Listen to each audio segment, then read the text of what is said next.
To my channel தற்கூரி boys. இப்போ நம்ம என்ன பார்க்க போகிறோம்னா, மீன் குழம்பு செய்வது எப்படி.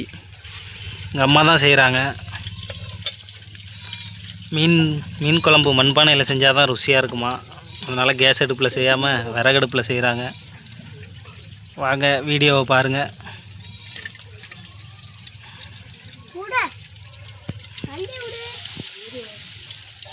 பாருங்க, சட்டியில் எண்ணெய் ஊற்றியாச்சு. அடுத்தது வெங்காயம் போடுறோம்.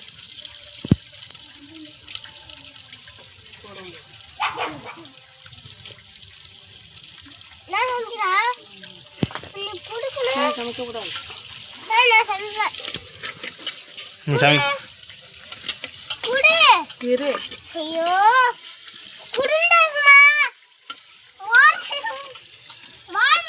சுட்டுப்படும்.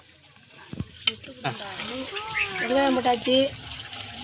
அடுத்தது வெங்காயம் போடுறோம்.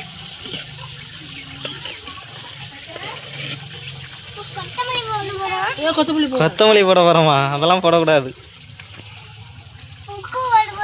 வெங்காயம் போடுறோம். வெங்காயம் கொஞ்சம் வதங்கின மாதிரி அப்புறம் வந்து இது கருவேப்பிலை போடுறோம். கருவேப்பிலை எடுத்து கொடுங்க. கிசாந்து போடுறானா கருவேப்பிலை. அள்ளி எடுத்து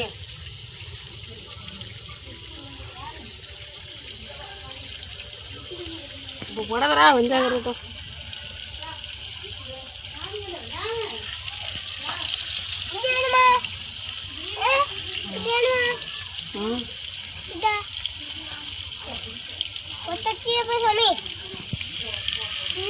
வெங்காயம் போட்டாச்சு.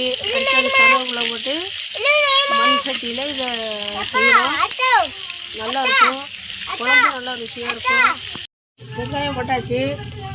அடுத்தது வெங்காயம், மூணாவது கருவேப்பிலை போட்டு இதை சாந்து வச்சுருக்கோம். இந்த கரைச்சி வச்சதை எடுத்து இப்போ தாளிக்க போகிறோம்.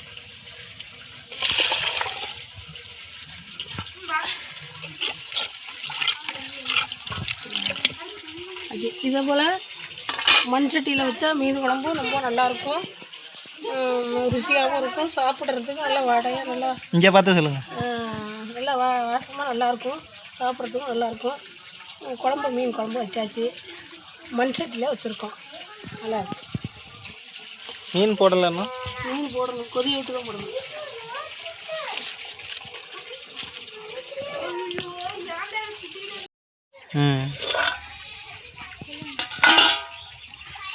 இப்போ பாருங்க, குழம்பு கொதிச்சுட்டு மீன் அள்ளி போட போகிறோம்.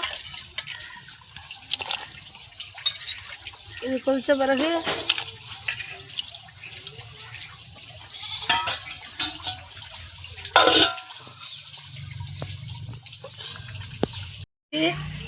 இறக்க போகிறோம்.